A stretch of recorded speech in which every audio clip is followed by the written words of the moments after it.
yesterday's training as you set up for RSL?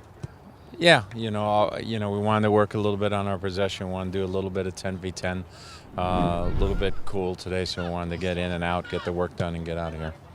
Yeah. Friberg clear, it looks like. Yeah, Friberg was full in training, and Tyrone Mears was full in as well. RSL at home, always tough. Well, they're always tough at home, because they're a good team. They still have, that nucleus of Olave and Morales and Beckerman and Ramondo in goal. So there's still that spine that they've been able to keep over all these years. How close to ready for an MLS start is Tony Alfaro, and what does he need to do to demonstrate that he is? He's just got to keep training, keep playing. He's got to keep working. As I said yesterday, with the ball, I think he's further ahead than he is on his defending, and his defending still needs to get better.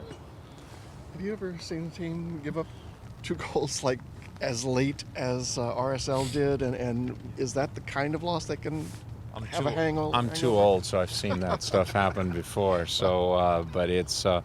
Obviously it's something that maybe sits in you, but it's usually when it's a one-off, it doesn't bother you. If it happens again and again, then you start to worry about it.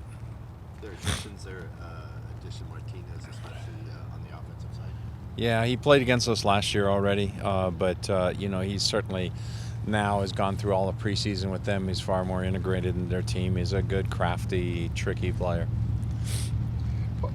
Part by design and part not, but you're actually quite much younger and more athletic for part of your opener with guys like Fisher and Morris and Roldan and so forth.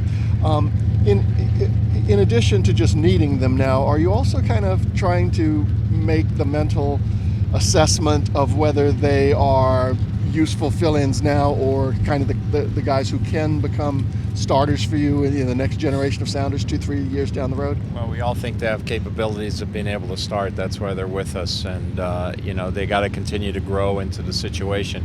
We think we have a good veteran core of players that are available there, but it's got to be sprinkled at times with some of those younger options, and they have to be ready to play, because what the thing we want to be is we want to be 100% healthy. We want to get to the playoffs, and we want to be 100% healthy when we get there. So we've got to make sure we rotate guys as we get further into the season.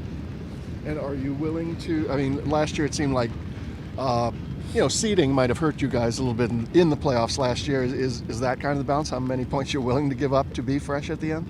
Yeah, I mean, the most important thing is to be fresh at the end. I think, playing away from home the second game, hurt us. But if we're healthy, I think we get through.